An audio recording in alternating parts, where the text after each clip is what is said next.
There is no secret about it. The Miami Dolphins defense through 4 weeks, the first month of the season, has been absolutely abysmal.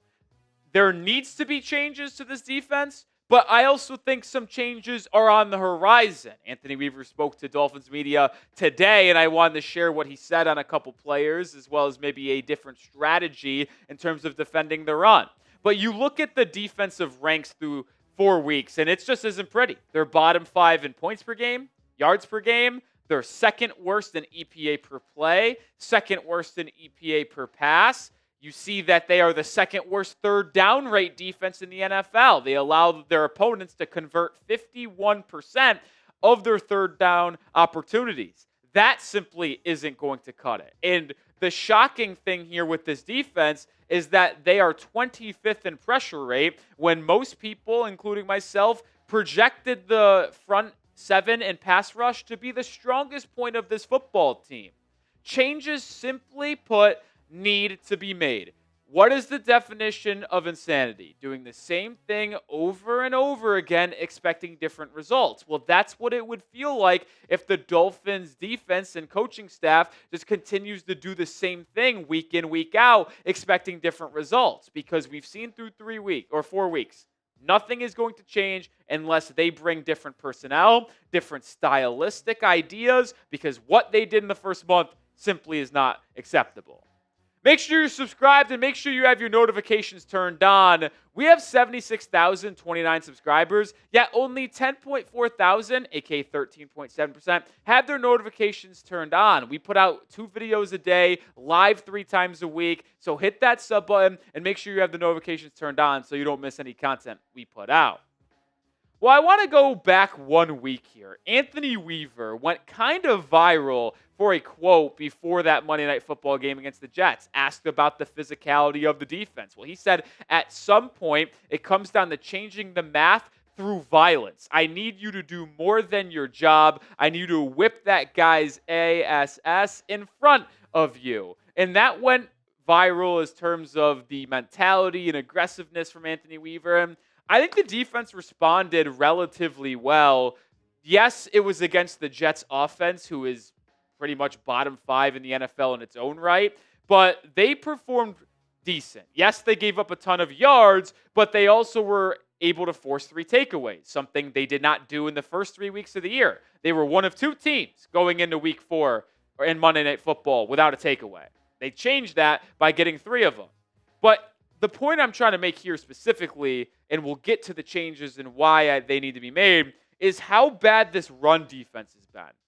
And I really feel like I'm beating a dead horse here, but it's just so appalling to me.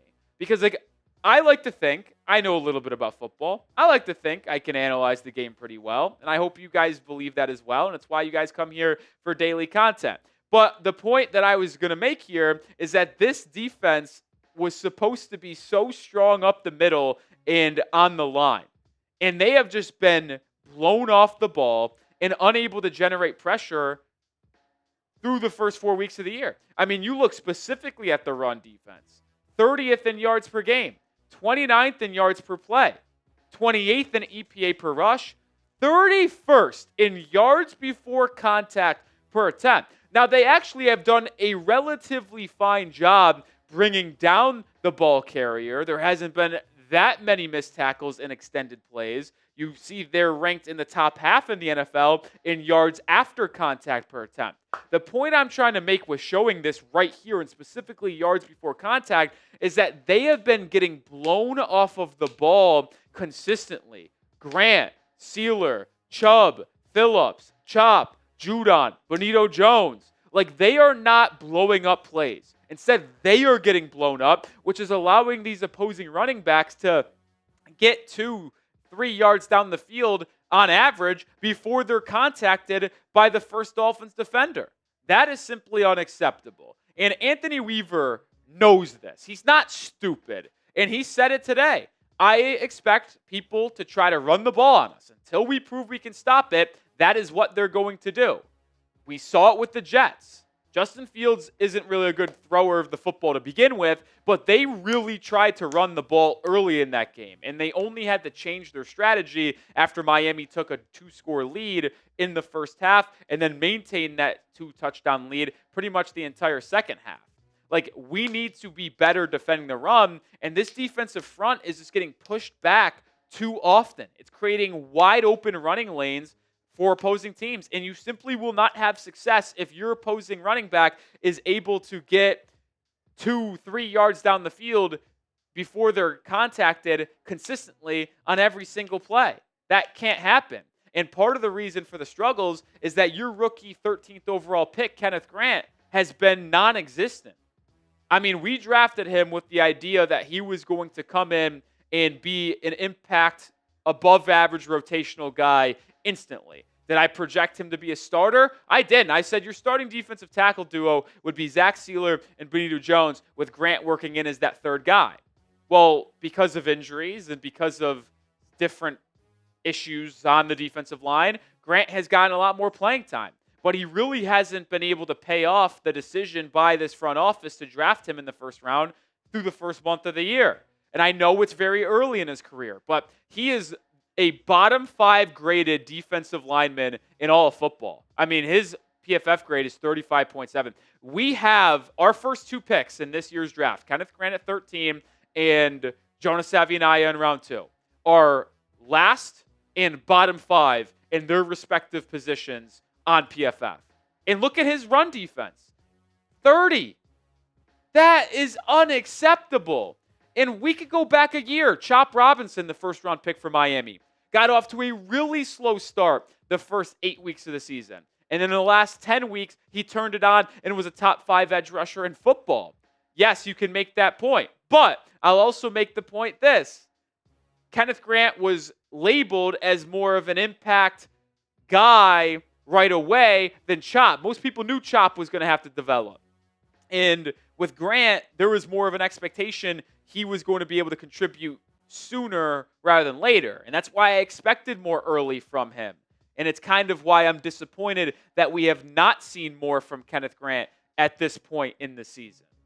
Pin comment on today's show. Do you agree with me? Have you been disappointed with the first round pick, Kenneth Grant? Type Y for yes, type N for no. I certainly have. Let me know your thoughts. Well, there has been a large conversation about the rookie, by the way. Weaver recognized that. A technique and fundamental issue. KG has tremendous talent, but until we match that talent with technique and fundamentals, it won't be reached. I understand the expectations with Grant. Nobody puts more pressure on himself than him.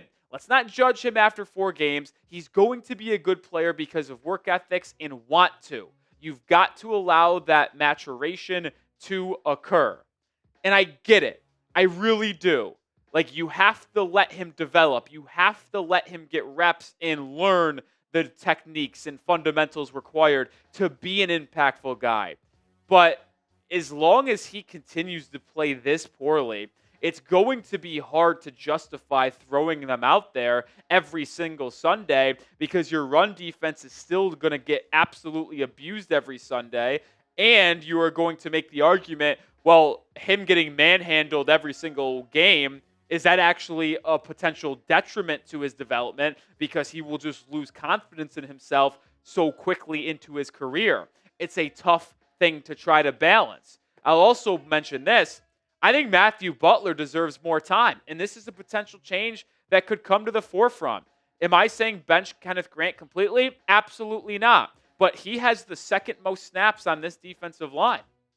Should we limit that and take away 5-10% of his snaps to give Matthew Butler more of a chance? Because he has only played in 75 snaps this year. He played the most snaps of a game this season this past Monday against the Jets, and he has been very good. He was actually the highest graded defender for the Miami Dolphins in week 2 against the New England Patriots. Limited snap count, but he performed very well. His PFF grades, they're better than Kenneth Grant, and he has made a couple more plays in the run game than KG. Like, I am not advocating for Kenneth Grant to be completely benched in favor of Matthew Butler, but I do believe something has to change for Miami And I think it could ultimately lead to a higher snap count for Matthew Butler and maybe a lower snap count for Kenneth Grant. And I think, once again, Anthony Weaver recognizes this. And he mentioned that maybe they have to start run blitzing rather than when we always talk about blitzing and going after the quarterback on passes. Well, you can also send a blitz on projected run plays and send 6 guys to try to blow up a play and make a tackle behind the line of scrimmage. So Weaver said that maybe he's been forced into run blitzing more this year, and maybe more run blitzes will be called going forward against teams that we know like to run the football.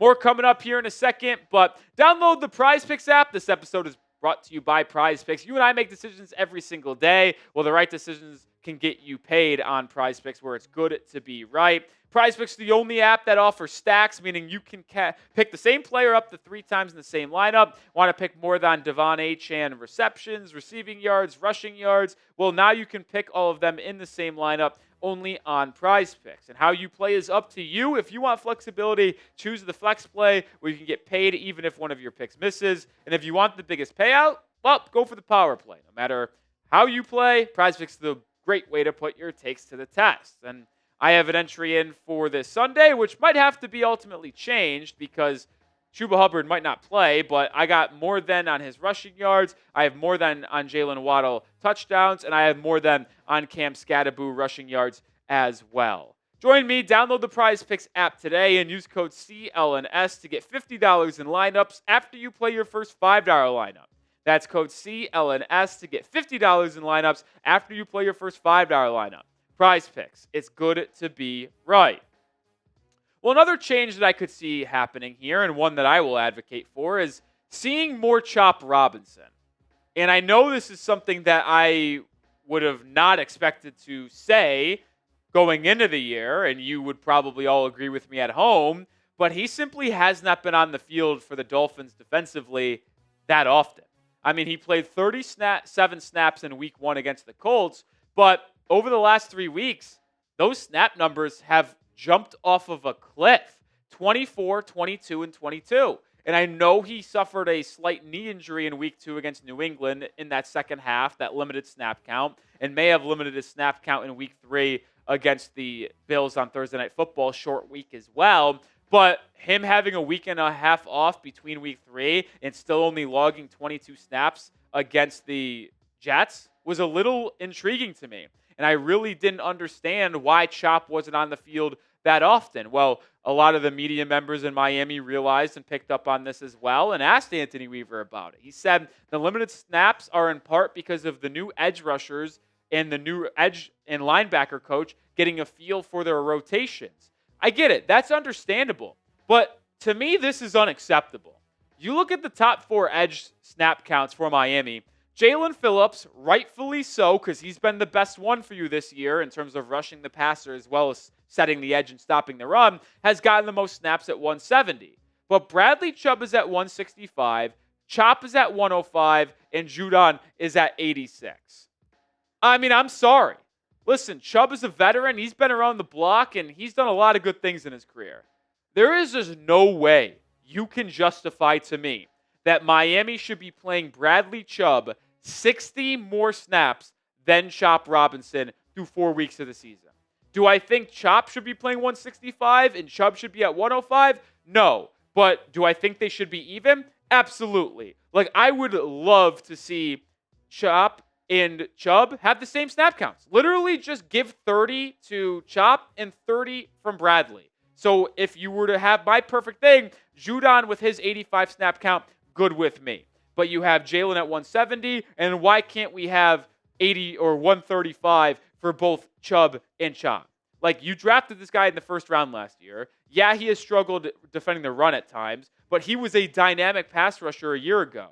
We have not seen it this year. Maybe it's because of the injury. Maybe it's because he has not been on the field as much as we would have expected. There's a lot of different reasons, but I just don't know why he's not playing more. I hope this changes. I know we're talking mostly about defensive changes today, but I did want to mention one offensive change before we got out of here on today's show. Miami started Cole Strange at right guard in Monday Night Football against the Jets, and it seems like that is going to continue here for Week 5 against the Panthers. Frank Smith, the offensive coordinator, said that he has the movement ability in the run game that for us is a good fit to our system. He showed it Monday. Everything is not always perfect, but there were a lot of promising things from his technique. And when I watched the film, I didn't hate what I saw. Was it perfect? Absolutely not. He still got beat a ton in pass protection. But he was significantly better than what the Dolphins have thrown out there at right guard in the running game. Comparing him to players like Keon Smith and Daniel Brunskill, who got abused in weeks 2 and week 3, Strange was a nice improvement in week 4. I'm not going to act like it's perfect. Like I said, it's not. But Brunskill and Keon Smith were abysmal in the weeks prior. I liked putting in Cole Strange, and I think he provided immediate return for the Dolphins coaching staff for getting him in there right away. But I will make note, hopefully we only have to talk about Cole Strange one more week because James Daniels is eligible to return in NFL Week 6. Remember, he was placed on IR prior to Week 2. Week 2, Week 3, Week 4, and then this Sunday, Week 5, is those 4 weeks that he misses. Hopefully that's the case. James Daniels, the 3-year, $24 million contract Miami signed him to, are back on the football field in Miami at home in Week 6 against the Chargers. That's the goal, and we'll have you updated on if that is the case and how he progresses back from injury and when the Dolphins inevitably activate him off IR, whether it's next week, whether it's the week after, which is why you subscribe, and make sure you have your notifications turned on so when we do drop that news and video and content, you don't miss it at all.